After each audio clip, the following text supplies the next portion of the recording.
Good morning friends. आज हम CD live में आपका स्वागत करते हैं। हमारे साथ आदित्य सर जुड़े हैं जो हमें बताएंगे कि पिछले 2 महीने में तेजस्वी सरकार ने स्टूडेंट्स के लिए क्या-क्या किया है। Good morning friends. सबसे पहले तो मैं आपको ये चीज़ बता दूं कि पिछले 2 महीने में तेजस्वी सरकार ने जो जो उपलब्धियां हासिल की है आज के बेरोजगार युवाओं के लिए, उसके बारे में हम लोग डिस्कस करेंगे और काफ़ी डिटेल से डिस्कस करेंगे और तर्क संगत डिस्कशन होगा यहाँ पर कि क्या क्या स्टूडेंट्स को मिला है और क्या क्या स्टूडेंट्स ने खोया है। सबसे पहले तो मैं सबसे लेटेस्ट जो वर्जन है, यानी सबसे लेटेस्ट जो मेरे पास अपडेट आया है, कल के डेट का है। यानी कि आप देख रहे हैं मेरे स्क्रीन पे कि सहायक प्रोफेसर की बहाली की प्रक्रिया रद्द कर दी गई है। यानी कि ये पहली उपलब्धि हमारे तेजस्वी सरकार की है कि जो सहायक असिस्टेंट प्रोफेसर के लिए जो वैकेंसी निकाली गई थी 2 साल पहले, आपको पता होगा कि 2020 में यह बहाली निकाली गई थी। यानी कि 2 साल से 3 साल से यह प्रक्रिया चल रही थी और उस प्रक्रिया को कल रद्द कर दिया गया है बिहार सरकार के द्वारा। जो न्यावली बनाई गई थी, आपको मैं बार बार हर वीडियो के माध्यम से मैं बता रहा हूं कि बिहार सरकार जो न्यावली बनाती है उस न्यावली में ही एरर छोड़ देती है।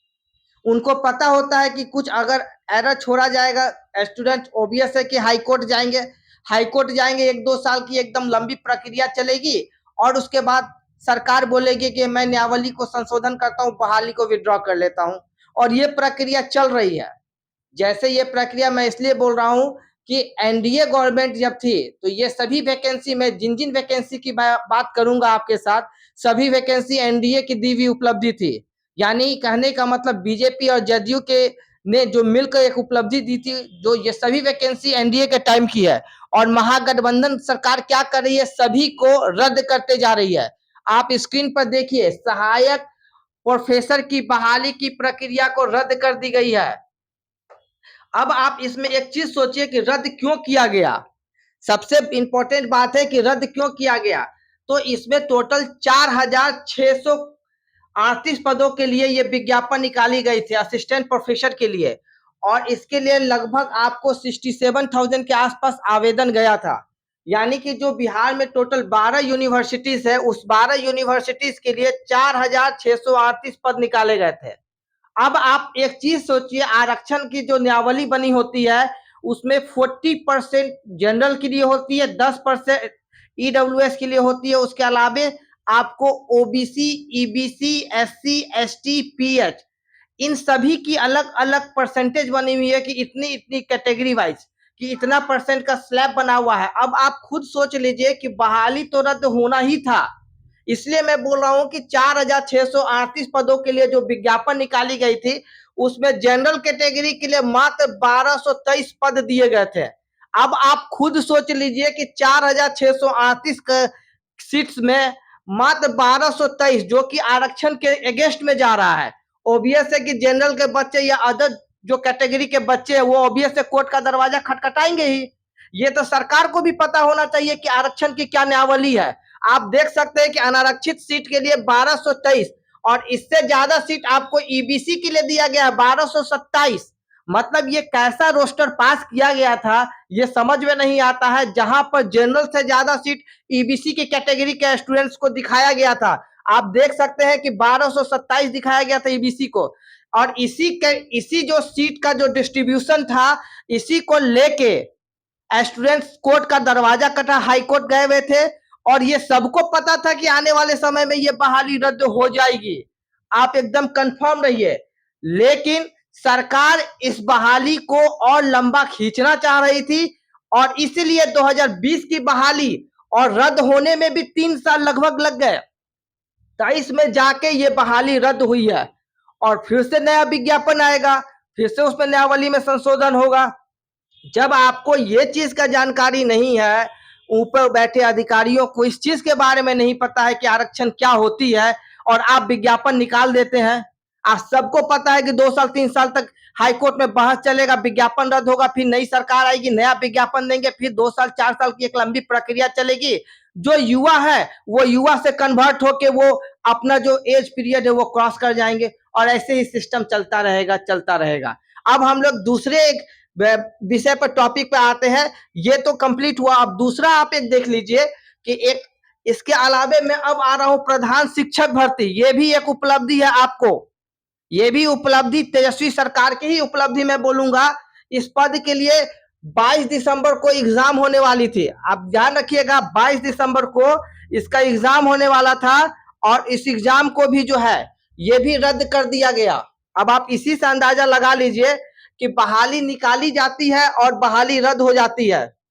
आप देख सकते हैं कि ये अपडेट आपको, यानी कि ये 16 दिसंबर को ये बहाली रद्द कर दी गई थी।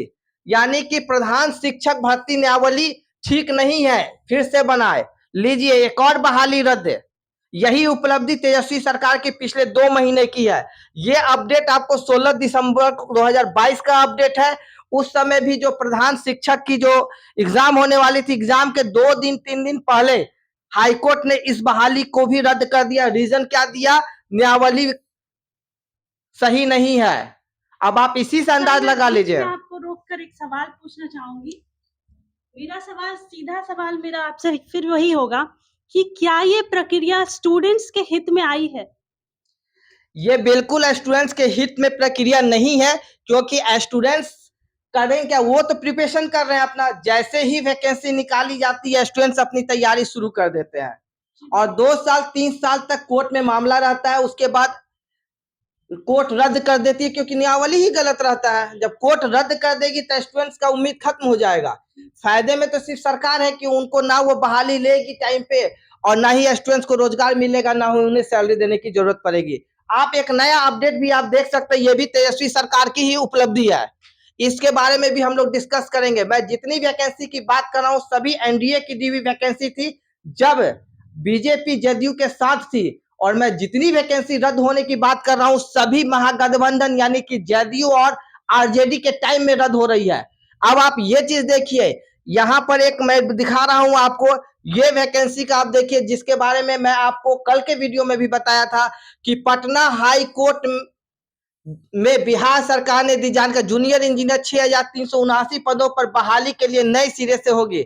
यानी कि कनीय अभियंता का विज्ञापन जो 19 में निकाला गया था उसको भी 16 फरवरी 2023 में रद्द कर दिया गया, ये बोलते हुए कि नियमावली गलत है, नियमावली में कुछ एरर आ गया है। अब आप ये समझ जाइए कि सरकार इसमें क्या गलती की थी। यूजीसी को नहीं लिया गया था, बोला गया था सिर्फ एआईसीटी को ही, एआईसीटी इंस्टीट्यूट को ही कंसीडर करेंगे। ओबियस है, इंडिया में लगभग 500 प्लस यूजीसी यूनिवर्सिटीज है, चाहे वो डीम्ड यूनिवर्सिटी हो, चाहे प्राइवेट यूनिवर्सिटी हो, चाहे स्टेट यूनिवर्सिटी हो, चाहे स्टेट यूनिवर्सिटी हो। अब आप किसी स्पेसिफिक यूनिवर्सिटीज को अगर आप नहीं लीजिएगा तो उनके बच्चे ओबीएस से कोर्ट जाएंगे और मामला ओबीएस है कि उनके फेवर में आएगा, क्योंकि सुप्रीम कोर्ट का भी आदेश था यूजीसी को आईसीटी लेने की जरूरत नहीं है। बट सरकार जान से उसमें एरर छोड़ दी थी कि बच्चे कोर्ट जाएंगे, क्योंकि सरकार भी रिजल्ट निकालने में भी समय ले रही थी। अगर उनका नियत साफ होता वो तो जल्द रिजल्ट निकाल दिया जाता, लेकिन रिजल्ट निकालने में भी समय ले रही थी। समय बीतता गया, कोर्ट में बहस चालू हो गई और लास्ट में क्या हुआ, सरकार ने बोला कि मैं नियमावली को संशोधन करके नया विज्ञापन नए नियमावली के अनुसार निकालूंगा। बच्चे को क्या मिला? 4 साल में बच्चे को कुछ भी नहीं मिला। बच्चे जहां थे वहीं रह गए, उन्हें कुछ भी नहीं। जो एक उम्मीद थी कि मैं कनीय अभियंता बनने जा रहा हूं, वो सभी उम्मीद पर पानी फिर गया। यहाँ तक कि जब रिजल्ट लास्ट ईयर आया था, बहुत सारे स्टूडेंट्स ने घर परिवार में मिठाई लड्डू बांट दिया था कि अब मुझे नौकरी मिल गई, लेकिन उनको क्या पता था कि 2023 आते आते ही वो भी नौकरी चली जाएगी, बिना ज्वाइनिंग किए ही नौकरी चली जाएगी। अब हम लोग आगे एक और डिस्कस करेंगे, इसके बारे में भी डिस्कस करेंगे कि अब अगला जो स्लाइड है वो आपको बिहार एलआरसी को लेके है। अब आप ये भी उपलब्धि आप देख रहे हैं कि ये 22 दिसंबर 2022 का अपडेट है। आप यहाँ देख सकते हैं कि ये 22 दिसंबर का ही अपडेट है, यानी कि ये भी जो वैकेंसी कैंसिल की गई वो भी वैकेंसी आपको महागठबंधन के टाइम में की गई है। अब आप इसमें देख लीजिए सरकार पहले क्या बोलती है कि मैं नंबर बेसिस पर लूंगा। सर नंबर बेसिस पे हम लोग सिलेक्शन करेंगे, क्योंकि ये संविदा आधारित जॉब है। इसके लिए न्यूनतम क्राइटेरिया जो रखा गया था वो आपको डिप्लोमा रखा गया था, और डिप्लोमा उत्तीर्ण जो भी अभ्यर्थी थे, चाहे वो यूजीसी या एआईसीटी, दोनों अप्लाई कर सकते थे। लेकिन बाद में क्या हुआ, नंबर ऑफ एप्लीकेशन लगभग 4 लाख से ज्यादा चले गए। सरकार ने बोला कि भाई जल्दी करो इस बहाली को रद्द। सरकार ने बहाली को रद्द किया और निकाल दिया कि मैं बहाली को पुनः लूंगा, नए फिर करना होगा आवेदन, यानी कि बहाली रद्द करके बोल दी कि मैं फिर से बहाली निकालूंगा और नए तरीके से आवेदन करवाऊंगा और अब एग्जाम लूंगा। तो क्या आप दिसंबर में जब नवंबर में फॉर्म भरा जा रहा था या उससे पहले जब नोटिफिकेशन आई थी, तो उस समय क्या आपको ये जानकारी नहीं था कि एप्लीकेशन ज्यादा जाएगा, बेरोजगारी ज्यादा है, फिर भी आपने क्यों आवेदन निकाला कि नंबर बेसिस पे होगा? अगर नंबर पे बेसिस पे था तो आप उसको पूरा करते इस प्रक्रिया को। बच्चे को क्या मिल रहा है? ये 22 दिसंबर को ये बहाली भी रद्द कर दी गई, स्टूडेंट्स को कुछ भी नहीं मिला, 2 महीने हो गए, नया विज्ञापन नहीं आया अभी तक। तो ये सभी उपलब्धि हमारे माननीय उप मुख्यमंत्री श्री तेजस्वी यादव जी की है।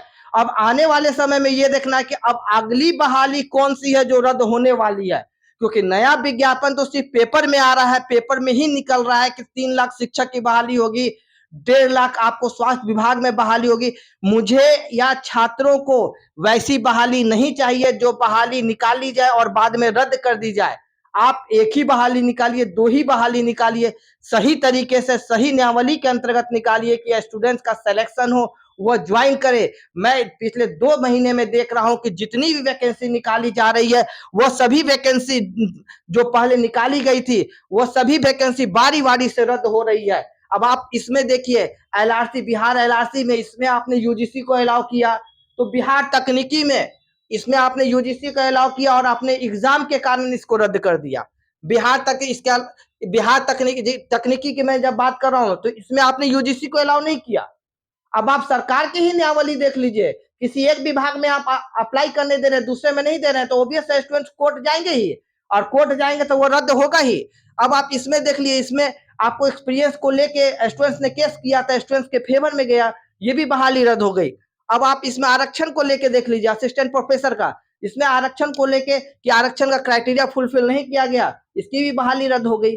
तो अब आगे ये देखना है कि सरकार क्या नया विज्ञापन निकालती है तो उसको पूरा करती है या नहीं करती है, या फिर जो पहले की कुछ बहालियां जो अभी चल रही है, क्या उस पर भी ऐसे ही कुछ नियम के अनुसार गाज गिरता है, वो तो आने वाला वक्त ही बताएगा। लेकिन मैं बार बार बोल रहा हूं कि सरकार स्टूडेंट्स का, युवाओं के बारे में कुछ सोचे, क्योंकि अगर युवा को किसी चीज से मतलब नहीं है, वो सिर्फ और सिर्फ नौकरी चाहता है। अगर आप समय रहते नौकरी नहीं दीजिएगा तो युवाओं में निगेटिविटी आएगा, अगर निगेटिव आएगा तो 24 और 25 में महागठबंधन को सबक सीखने को मिल जाएगा। ये चीज आप कंफर्म रहिए, स्टूडेंट्स युवा दिखा देंगे कि उनके हाथ में क्या क्या पावर होता है। आप जो बहाली है उसको भी आप कंटिन्यू रद्द किए जा रहे हैं।